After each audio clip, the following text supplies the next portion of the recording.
ഇപ്പോൾ ലഭിച്ചൊരു വാർത്തയിലേക്കാണ്. കോഴിക്കോട് അടിവാരം അങ്ങാടിയിൽ പോത്തിൻകുട്ടി സ്ലാബിനടിയിൽപ്പെട്ടു. മുക്കത്ത് നിന്നുള്ള ഫയർഫോഴ്സ് സംഘമെത്തി രക്ഷപ്പെടുത്തി. ക്രെയിനിന്റെ സഹായത്തോടെയാണ് പോത്തിൻകുട്ടിയെ പുറത്തെടുത്തത്. അതിന്റെ ദൃശ്യങ്ങളാണ് ഇപ്പോൾ പ്രേക്ഷകർ കാണുന്നത്. മിഥില ബാലൻ കോഴിക്കോട് നിന്ന് ചേരുന്നു കൂടുതൽ വിവരങ്ങളുമായി. മിഥില, എപ്പോഴായിരുന്നു സംഭവം? എന്താണ് സംഭവിച്ചത്?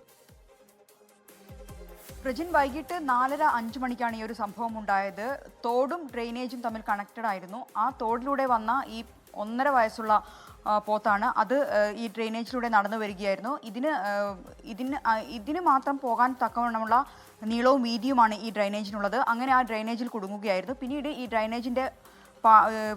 ഡ്രൈനേജിന്റെ ഈ സ്ലാബ് എല്ലാം തന്നെ മാറ്റിയിട്ടാണ് മുക്കം ഫയർഫോഴ്സ് ഇതിനെ പുറത്തെടുത്തത്. 1.5 മണിക്കൂറിലധികം നീണ്ട ഒരു പരിശ്രമത്തിലാണ് ഇതിനെ പുറത്തെടുക്കാൻ കഴിഞ്ഞിട്ടുള്ളത്. ചെറിയ ക്രെയിനൊക്കെ ഉപയോഗിച്ചാണ് ഇതിനെ പുറത്തെടുത്തത്. ആ സമയത്ത് ചുറ്റും ഒരുപാട് ആളുകൾ തടിച്ചുകൂടിയ ഒരു സാഹചര്യം ഉണ്ടായിരുന്നു.